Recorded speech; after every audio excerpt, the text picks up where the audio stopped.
So as a certified personal trainer, I've had lots of instruction and education on how to lose weight, how to cut, how to build muscle, things like that. So I felt pretty confident going into my 40s and my perimenopause years, figuring that what I'd always known would still work. So what I found over the last few years is that the methods that I was using prior are really not as effective for me now. So just to give you an idea of where I currently stand and what my lifestyle is like, I have been a consistent weightlifter for about 10 years. So in about 2016, I started really focusing on strength training, learning all that I could about that, and becoming a certified personal trainer. Since that time, I have had some ups and downs, but overall my weight training has been consistent. My strength has grown over the years. So I'm 49 right now, and I'm currently hitting heavier PRs than I was when I was a little younger. So that part is encouraging to me. The part that has been more difficult the last few years is I have noticed some fat gain. So I have gained about 25 pounds over the past 5 years. And while some of that is muscle, when I use my Samsung Health Watch and my Withings scale, I can look at some of my muscle mass.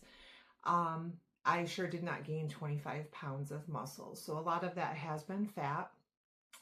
The usual methods I have been trying. So I'm going to pop up here on the screen a basic graph. This kind of shows you where I've been at since about January.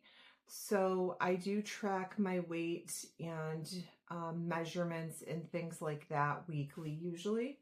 So if you look at this table, this graph, you'll see that since January, I feel like I've just been kind of fluctuating.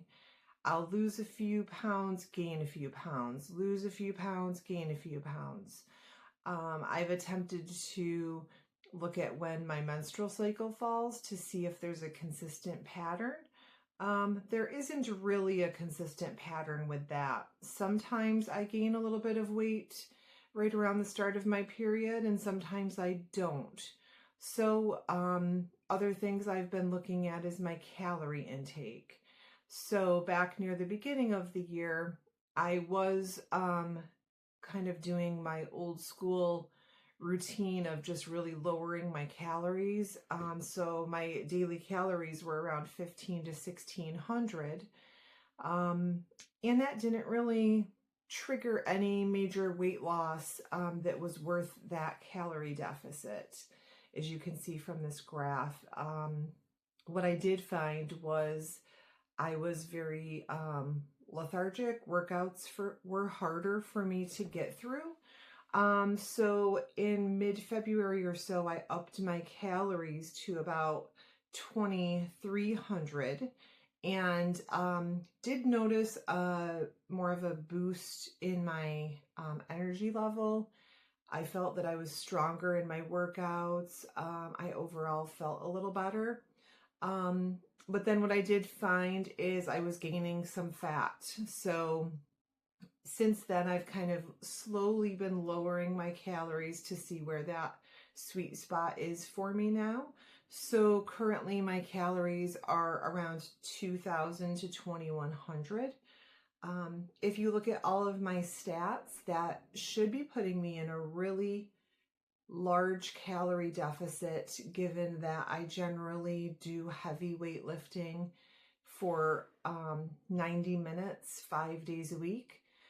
So part of what my plan is, and part of my purpose of doing this video is to just provide you with some sense that you're not crazy if you feel like you're really trying everything that you should be trying and that scale is not budging, or you're noticing more weight gain in certain areas of your body. I wanted to just provide a real life scenario so you can kind of see what I'm doing and what I'm trying. So currently my weight is hovering around 210. I'm a 5'8", 49-year-old. So I would like to get down to 170, 180. That's my goal. I have been recently doing waist and hip measurements. What I have found some weeks is that even though the scale is staying the same or going up a little bit, my waist measurements are slowly going down. So I've lost about 2 inches in my waist over the past 4 months. So I would recommend, I did not used to do measurements. I used to just do my weight. I would recommend that you start doing your measurements because that can give you a little bit of encouragement that what you are doing is working. And also what I found last month was very minor lifestyle changes seem to really shift the scale a lot. So there was one day where I didn't exercise. I had 2 to 3 seltzers, and I did have some junk food. So I believe this was a weekend. I had some Fritos and some kind of like junk food that I don't usually have. And I literally gained 8 pounds. So that 8 pounds obviously was not 8 pounds of fat, but I just want to kind of demonstrate how sensitive our bodies seem to be as we get a little older to those types of things. So obviously I had gained a lot of water weight. I had actually done a heavy workout the day before. One thing you don't realize sometimes with those heavy, hard workouts is your muscle will hold on to a lot of water after that as it's repairing. So you could have a really great, crazy, hard workout, get on the scale the next day, and you might go up 2 pounds. But guess what? It's just water. So I'm having some trouble telling myself these things and accepting these things. So I thought that you might want to just join with me and see how your exercise and nutrition compare to mine. Are you seeing the same things? And what can we do? So here's my plan to get to the point. Each week I'm going to do a brief update on this journey, tweaks I'm making, changes I'm seeing, whether my weight's going up or down. So my goal is to stay at my 2,000 calories right now. I'm going to continue my heavy weightlifting as I have been. So generally that's 5 days a week. And the one area that I have kind of not been as consistent with has been cardio. So while I don't believe that a woman our age should spend an hour running on a treadmill, because that recovery is just really hard at this time, what I'm going to try is I'm going to use my recumbent exercise bike at least for 2 days a week. I'm going to aim to be in zone 2 for my heart rate. So for me, that puts my heart rate around 110 to 120. And I'm going to do a 20-minute ride. So nothing real extreme. What I have found and what I feel the research shows right now is that extremes are not good for us.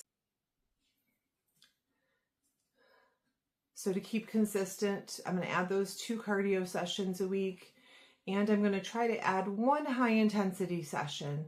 So for me, I'm probably going to do some kettlebell swings using an interval timer where I'll do the kettlebell swings for 20 to 30 seconds, and then I'll have a 1-minute rest. And I'll just cycle that for about 10 to 15 minutes to really get my heart rate up.